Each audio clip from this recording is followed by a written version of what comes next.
welcome to my YouTube channel. My name is Alejandra and I am a certified surgical first assistant. It has been a while since I made a video. I apologize for that. I've been busy and tired from work and I have to give you guys an update on what's been going on with that. So I extended my recent contract in Wisconsin until March 9th. I've been working about 7 to 8 days in a row, and then I have about 5 to 6 days off. And each day that I'm here, I'm on call. So my schedule at work is pretty much overwhelming. Like I said, I'm on call every day that I'm here. So for this week, I am working Wednesday to Wednesday. Right now, it's Saturday. My coworker took my call starting last night until noon tomorrow. So like today, I'm not on call. It's like my day off. But then tomorrow after noon, after 12 p.m., I'll be the one on call again until Wednesday morning. I knew this was expected because when I did sign on again, I did tell them I would like to work 3/12s and I would like to be on call every day that I'm here. However, I was not expecting to be on call like 8 days in a row. There was another traveler here, however, he didn't get credentialed on time and he ended up actually just leaving or terminating his contract. If he were to stay here, there was a brief time where we were alternating weeks. So like he would work his 7-8 days, I'll be off mine, and then I'll come back, he'll take his days off, and then I'll be the one on call. If you hear any noise, that's just the heater from the vents coming. They're pretty loud, so I'm sorry. So that's the way it was working for about 3 weeks, and then like I said, it didn't end up working out with him. He didn't get credentialed as a first assistant here, so he had to go. So I don't know what they're gonna do. However, I did receive word that the hospital I'm working at is closing down. It's completely shutting down, going out of business, however you wanna interpret that. As far as I know, and as far as like my coworkers know, and like what I hear, the hospital is just in debt, like they don't have any money. My contract ends March 9th of this year, and the hospital announced its closure will be like in the middle of April. However, people are saying that it's gonna happen way before then. Just this week, so today's Saturday, they announced this on Monday, and like it caught everyone by surprise. I wasn't at work. Someone texted me that the hospital is closing down, and I was like, are you serious?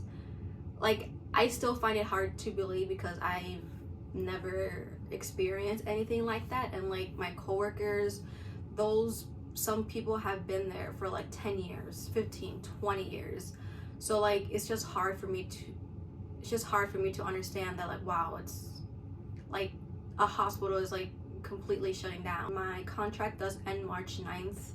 I was talking to another traveler and she said that she has a feeling that the hospital will close down like in a few weeks, like maybe in a couple weeks. Yeah, all elective surgeries we're not going to be doing any elective surgeries starting this week. They already shut down 3 floors in the hospital. Yeah, the emergency room obviously would be like the last department to go. My concern is that my contract ends March 9th. So this news, it does affect me, but not as much as my coworkers. I do not rely on this facility as my primary source of income. I am a traveler. I am contracted by an agency to work at this facility.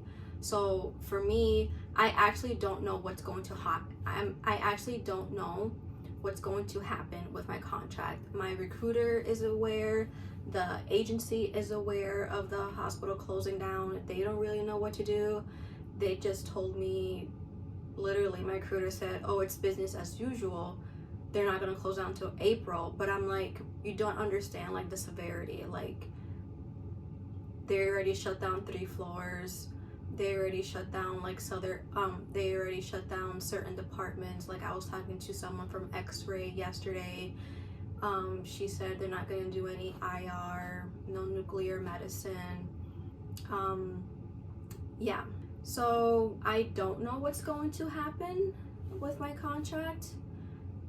If I leave and I can go somewhere else. However, I was talking to my fiance and I was like, you know what?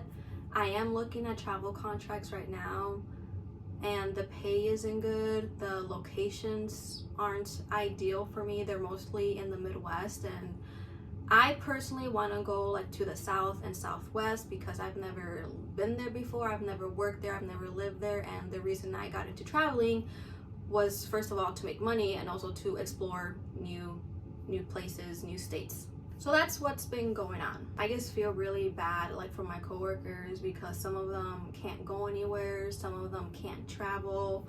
Most of them are new hires, so they've been there for like not even a year.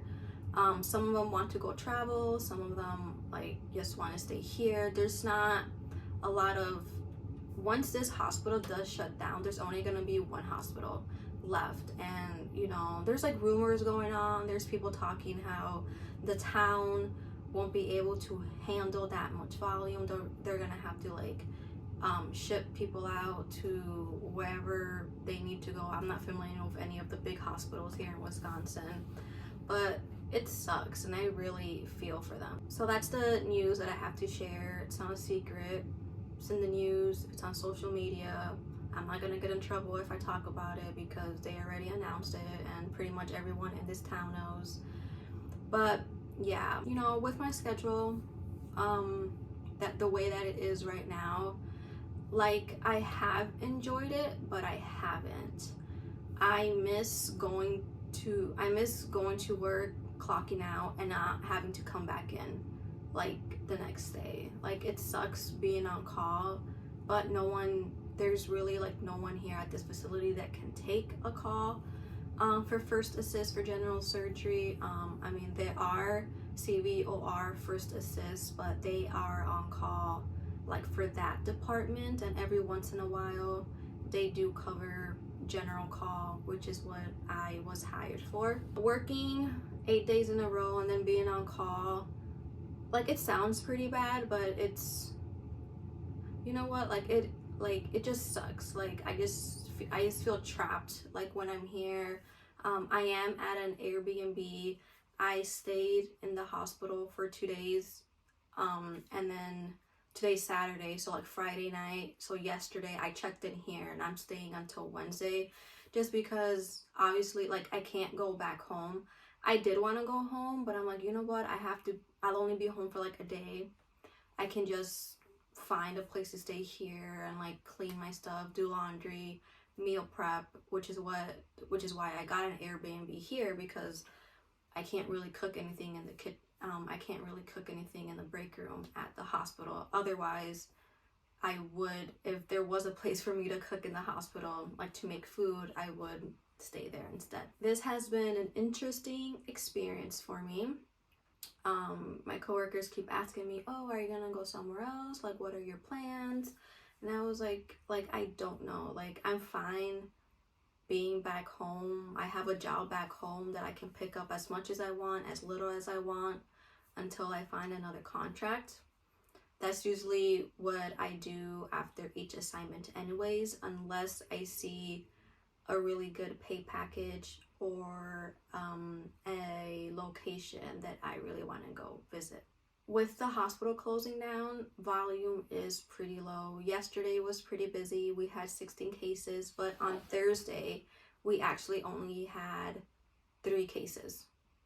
And Monday, I'm trying to remember, I think there's like 4 or 5 cases scheduled. And, you know, every time I come into work, it's like a pretty long, boring day because I'm not doing anything. Most of us aren't doing anything. You know, the leaders are telling their staff to work on their resumes. They are able to call out if they need to go to like interviews, to go to meetings, to go to to go to meetings, to go to the employee assistance program, just to, help them out. No one at work wants to be furloughed. And what furloughed means is like you are laid off with pay, I think. But if you are furloughed, then I believe you don't get PTO, and they do want PTO just so they can, still get paid while not being there. So everyone wants to work and finish their shifts, which is what management is encouraging them to do. And it just made me think, I'm thankful I'm not in that position. I've never been quote unquote like loyal to just one place. I personally couldn't imagine being at a place for more than like 5 years, 10 years, just working there. I know not everyone can leave their hometown. They can't go up and travel, but like even when I turned 18, like I wanted to leave my hometown. Like I didn't see myself living there. Like I don't know, it's hard to explain. Like once you leave your hometown, like you don't want to go back. You just make your own life somewhere else. And I know that's not what everyone thinks, but yeah, that's my opinion on it. And I have had some coworkers ask me about traveling, like how much you make, like how do the stipends work, like what are good travel agencies. And I've been trying to help them, be transparent. But my coworkers, they just want options, because there's like two places they can work here in town. One's a surgery center that's owned by doctors. However, only like 2 openings are available. There's one other facility in town that they could go work for, but they don't want to because they had a bad experience during their clinical. So like, they're not like that desperate, because if that you had a bad experience at this hospital, like even as a student, what makes you think it's going to be better as a staffed employee. So yeah, I've been trying to like encourage them to go travel, but I know for most of them, like they can't, because like they have family here, and because they are just like under 1 year of experience. So like they don't even have 1 year of working. And like most of my coworkers, and by that I mean like surgical techs, not first assistants, because I'm the only first assistant there. So I'm trying to help the surgical techs. Like you guys have like more options than me. You guys can go to any state. You guys can possibly earn more than me, what I'm making right now as a first assistant, and they can't believe that. But I'm like, no, like I have seen contracts for surgical techs paying $3,000, but it does depend on the time of year and the location. Right before this news happened, I did get asked if I want to extend. So this was 2 weeks ago. And I was like, I don't know, maybe, because I knew the other traveler was leaving and I didn't want to be the one stuck on call again. The money is good. I did receive an increase, which I will make another video that goes more into that. So be on the lookout for that. But I don't want to be on call. I want to show up to work, clock out, go home, and then come back the next day. Like, at first call wasn't bad, but now it's like I want to go to a place where I don't have to take call. But it's surgery. You're more than likely always going to have to take call when you work in surgery. So if you're thinking about getting a career in surgery, if you're thinking about going to school to be a first assist, surgical tech, OR nurse, or just somewhere in surgery land in general, you will probably be expected to take call. And call varies from facility to facility. Depends on how much of a need there is. It depends how much staff there is. I know my first assignment, I remember I was on call every other day, every other 2 days, because it was me and 2 other people. So it was 3 first assistants, and we just kind of like took turns doing that. And I remember this was my first contract, and I remember for Thanksgiving, I was on call from like Wednesday to like Monday morning. And when I saw my name on the schedule, I was like, are you serious? Like they're screwing me over. Like Like, I know I'm there to help, but like they're just assuming I don't have a life, I don't have family.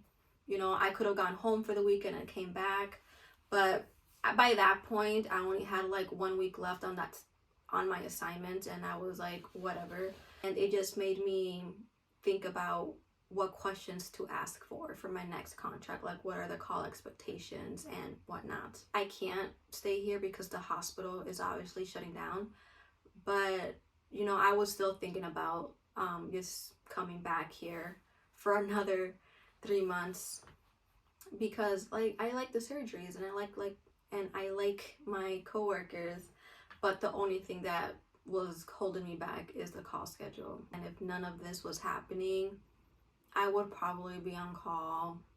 I would probably work a schedule with them to only work Thursday to Monday, be on call every weekend, and have like Monday, Tuesday, Wednesday off, you know, kind of work out with them, because we kind of worked it out last time for this extension, so I'm sure they would be like more lenient on working that out with me again. And that's all I have for you today.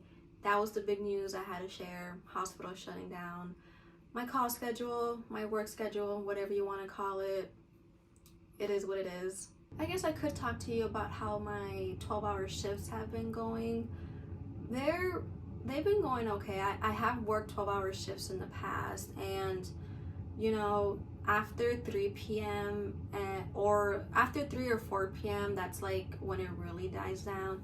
Even now with the hospital shutting down, there's like nothing we can do. We can't get rooms ready, and even if the hospital wasn't shutting down, we would be told to like go clean this, go clean that. But like with this happening, like what's the point, you know? Like I can tell everyone at work is kind of like just over it, and everyone's on edge. You know, I don't want to push anyone's buttons, I don't want to make anyone mad, so I kind of, well, we all have to be careful with each other, with what we say and how we say it. There are a few other people who do work 12-hour shifts, so it's nice, like always working with the same people, kind of get into a routine. That is all I have for you today. I wanted to talk to you about my schedule, how that's going, and it's going, you know, it's work. Call sucks. I am making good money, but I am on call every day that I'm here. And the hospital is shutting down. It's really sad. I feel bad for my coworkers, like, you know, helpless, but yeah, there's nothing really I can do to like make this situation any better for them or like for anyone. Like, it is what it is. I hope this video wasn't too depressing, but with the hospital shutting down and closing, you know, and people losing their jobs, losing their income, like it did make me think that, you know, I am thankful I do get to travel. I am thankful I do have another job I can rely on back home. And if I don't want to work in healthcare, I can go find a job somewhere else. And it also kind of made me think that a lot of jobs nowadays need a 4-year degree, but like not everyone wants to have a bachelor's degree, you know what I mean? Like I tell my sisters, if I could go back and if I knew what I know now, I would go to a community college. I would get a 2-year degree, my associates. I would learn a trade. I guess I could learn a trade right now, but you know, and use that skill, that trade to like start my own business, like be an electrician, be a plumber. My husband, my fiance, he's a truck driver. He has a 4-year degree. He has his CDL, and he tells me all the time, he was like, he's just like me. He's like, if I knew what I know now straight out of high school, I would have gotten my CDL. I would have gone to truck school, worked, got my own semi truck, and like started my own business. But he also has a 4-year degree, and to him that's basically useless because he's in debt and he's not really utilizing it. And he did buy his own semi truck 3 years ago, I believe, but you know, he wishes he would have done that sooner. So with the hospital closing down, it kind of made me think, like, you know, you can't just rely on one source of income. Like, especially here like in the United States, you have to have more than one job.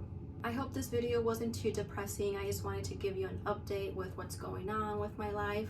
On my next video, I do want to talk about, I have been getting a lot of requests to make more videos on housing, how to find housing as a traveler, and also pay, like how much you can make. And even though I have already made videos on that in the past, I would like to make them again, because even with my coworkers asking me, it's confusing. It's a confusing topic, and it's not as overwhelming as you think.